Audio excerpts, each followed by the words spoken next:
Solgaleo and Incineroar look to be the most popular EX Pokemon from our latest expansion. Let's go ahead and dive on into our meta report, breaking down both the most popular and best performing decks at our largest tournaments in this first week. Our first major tournament of the Celestial Guardians expansion is underway and had over 1,000 people playing inside of it. The starting metagame distribution was incredibly diverse, with only 4 deck lists being above 5% of the starting field, and only a single deck list, Solgaleo Skarmmory, being over 10%, clocking in at 12.5 to start. Charizard Incinor was the second most popular at 9%. Giratina Darkrai, metagame powerhouse from the previous card pack, clocking in at 7%, and Greninja Snorlax Berry of all things coming in 4th at 6.5%. 5 other deck lists had 2% or more starting metagame representation. Lucario Rampardos and Mono Charizard clocking in at 4% each. Decidueye Meowscarada at 3.5%, and Magnazone Oricorio and Lycanroc Rampardos at 2% each. This means our other slice of the pie for our starting metagame was almost 50% of this first major tournament. Lots of players experimenting with lots of awesome things. To try and draw some conclusions about the power level of these archetypes, I like to compare the starting metagame distribution with what I like to call the top performing distribution. From our over 1,000 player starting field, a little over 200 of the competitors had an over 60% win rate after the Swiss rounds of the tournament had completed. Looking at this top performing distribution, we get the following data. Solgaleo Skarmmory increased its share by 16%, up to 14.5% of our top performing distribution. Charizard Incinor remained relatively flat, going from 9 up to 9.5%.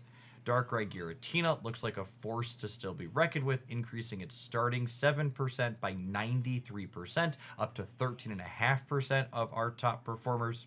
The Greninja Snorlax deck increased by a solid amount as well, going up to 9.5%, a 46% increase from where it started. Our 5 lesser played archetypes had a pretty wide spread of success and failure. Looking at our comparisons, Lucario Rampardos remained relatively stable. The Mono Charizard variation fell completely flat, losing half of its share between these two groupings. Decidueye Meowscarada underperformed by a small amount. Magnazone Oricorio overperformed by a touch, and Lycanroc Rampardos overperformed by 50%, making it up to 3% of our top performing deck lists. Next, let's dive on into looking at some specific deck lists among our most popular things here, as well as their matchup data. Starting with Solgaleo Skarmmory, we have a relatively straightforward build here from our tournament as a sample. We've got 4 basics with a 2-1-2 on the basic stage 1, stage 2 lineup, as well as 2 copies of Rare Candy to jump right up to Solgaleo from the basic. I think a noteworthy call out in the sample list is that the deck builder has elected to play 3 offensively slanted Pokemon tools and 2 helmets and a poison barb, playing only a single cape and a lily for more sustain. While the Solgaleo Skarmmory deck in general didn't have a poor performance overall this weekend, its metagame share did increase between the starting and top performing distributions. It also didn't overperform like we would expect a new metagame powerhouse to in week 1. Digging into the matchup data for this archetype and comparing how it fares against the other popular decks, I actually wouldn't be surprised if we see this Solgaleo Skarmmory variation either fall off a bit or need to innovate in some way to keep up with the other popular decks. It comes out a little bit ahead against the Snorlax Greninja Berry deck, but it has an incredibly poor matchup against Giratina Darkrai, and it's a little bit of a dog against the Charizard Incinor deck, which were the other 2 most popular things in the metagame for this first tournament. Next up, we have Charizard Incinor, or more specifically, this is a Stoke Charizard from Shining Revelry, powered out by Rare Candy, that happens to be splashing 1 copy of Litten and 1 copy of Incineroar as a secondary attacker to get you 2 threats more consistently and occasionally be able to hit from another angle. While this deck list overall performance was relatively flat this weekend, not super positive or super negative, looking at its specific matchups, it actually looks to line up really well into the 3 other popular decks. It comes out ahead in the Solgaleo Skarmmory matchup, it looks to be favored into Greninja Snorlax, and it went almost dead even against Giratina Darkrai, which was the best performing deck in this first weekend of tournaments. Despite relatively favorable matchups against the other popular decks, this archetype was fairly flat on the weekend because it looks to struggle a bit into the everything else portion of the metagame pie.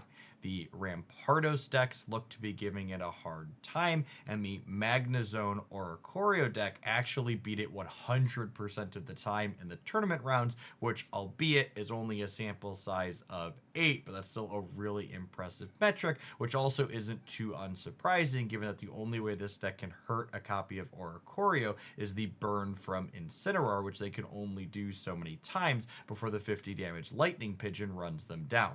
The Berry Snorlax Greninja deck is probably the most interesting and innovative archetype to pop up from our first major tournament. However, looking at its matchup data, I'm going to be curious to see if it can continue to have such a strong performance delta in a second weekend. In specifics, it looks to have kind of the opposite problem of the Incineroar Charizard deck that we looked at, which is to say it looks to line up very poorly against all of the other most popular decks in the format, struggling against Solgaleo Skarmmory, Charizard Incinor, and Darkrai Giratina. That being said, the everything else slice of the pie is fairly large this first week, which contributes to its strong performance, I would wager. It's absolutely dominating things like Magnazone or Oricorio, and it's holding its own quite fine against things like Meowscarada and Rampardos, as well as a lot of the miscellaneous other portion that was 50% of our starting metagame this week. I'm not going to spend a ton of time on last season's Boogeyman, Darkrai Giratina, but I did want to call out that a lot of the successful lists are electing to play Guzma as well as Poison Barb from our latest expansion as new utility cards. I would wager Poison Barb has the potential to become even more important if Oricorio is a tool that people are going to be reaching for to try and combat this all EX core. Between a Rocky Helmet or a Poison Barb plus chip shots from Darkrai, you can actually clear through Oricorio with some efficiency. And looking at the matchup table for Darkrai Giratina, that's how it played out. It was actually a even 50-50 matchup into the Magnazone or Oricorio deck, the most popular variation of the Yellow Bird in this weekend's tournaments. Overall, I think it's going to be an expectation that Darkrai Giratina is going to increase in metagame share in next weekend's tournaments, given the fact that it absolutely dumpstered Solgaleo Skarmmory and is also very favored against the Greninja Snorlax deck, which are 2 of the 3 most popular things. The other deck, Incineroar Charizard, as we mentioned earlier, has a dead even matchup into it, so even that isn't too bad for our previous format's big bad. Probably the second most innovative deck from this weekend's tournament is the Rockruff Rampardos deck. This deck list is guaranteed to start on Rockruff as its basic, whose 1 energy attack fishes up the Lycanroc, which against opposing EX Pokemon with their beefy HP pools cracks for 100 points of damage to start and then does 50 on the follow-up, letting you clean things out like Darkrai or Giratina in 2 swings on a single point attacker. If that's not enough to close the game out with an aggressive start, you have Rampardos alongside Rare Candy to evolve very quickly off of a Skull Fossil to get hard and fast in a different way as well. This deck list is hyper consistent. Basically, anytime you have your Rockruff with first energy advantage, you're going to hit your evolution on curve since you get to search it up, and then you're always hitting for big amounts of damage in anything that's bigger than you.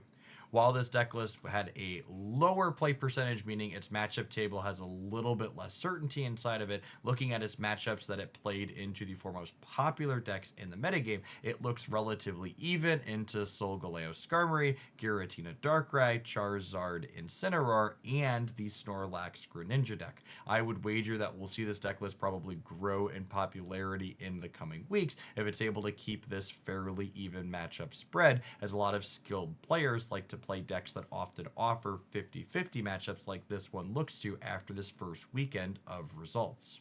Magnazone Oricorio is predictably setting itself up to be a metagame counter pick depending on which All-In EX decks are popular in a given weekend. Looking at its matchup table from this first weekend, it absolutely dominates the Charizard as well as Solgaleo matchups. It really struggles against things like Snorlax and Greninja that aren't represented with EX Pokemon, but the most noteworthy part of its matchups is the one I mentioned earlier, which that it is relatively 50-50 when playing into Giratina Darkrai, since Darkrai's chip shots as well as damage from things like Poison Barb and Rocky Helmet are not prevented on Oricorio, which only has 90 points of health even if you put a giant cape on it. Meowscarada Decidueye has the same core that we saw Meowscarada Beedrill feature at the end of last season, which had moments in the sun as a powerful metagame choice. This deck list once again will probably live and die based on what the top meta decks are. Looking at its matchup tables, it's actually one of the only deck lists to have an actual positive matchup into Darkrai Giratina this weekend, which is probably a good place to be given that that was our top performer. It also put up solid results against Solgaleo Skarmmory, but it comes up quite a bit short against the Charizard EX variations as well as the Berry Snorlax Greninja deck that were also very popular this first weekend. Finally, I wanted to mention the All-In Charizard EX variation that was the worst performer among our most played archetypes this weekend. While it had a handful of deep runs in the hands of a few players, overall it fell pretty flat, and I would be surprised if we see this All-In build pick up in popularity compared to others featuring things like Incineroar as a secondary game plan to give you more flexibility. Anecdotally, this feels like the first week 1 metagame Pokemon Pocket has that doesn't have a super clearly defined direction that it's going to move in. Darkrai Giratina, I think, is likely to increase in metagame share as we all heave a collective sigh, but there are good tools like Meowscarada and Decidueye in the metagame that can act as something of a safety valve, and there's a variety of other decks such as Incineroar and Lycanroc that can have at least an even matchup into that while having solid matchups into other things in the metagame. I would love to hear in the comments down below what deck lists you've been finding success with and where you think the metagame might head in our major tournaments in the second weekend. If you enjoyed my breakdown and everything that happened in our largest tournaments in this first week, be sure to smash the like button on this video. If you happen to be new here, consider subscribing to the channel as well. In addition to data-driven roundups like this one happening every week, I also cover new off-meta deck lists, both ones of my own brewing and ones that spiked individual results in tournaments. So if you're looking for a roundup of sweet off-meta things, you can check out my video from yesterday where I talked about the things that I've been having the most success with on the ladder, and make sure you tune on in again tomorrow where we'll be doing a new decks roundup from things that put up sweet results in smaller metagame shares for our first week of tournaments. I appreciate everybody that made it all the way through to the end of the video, and I hope your next pack is an excellent one.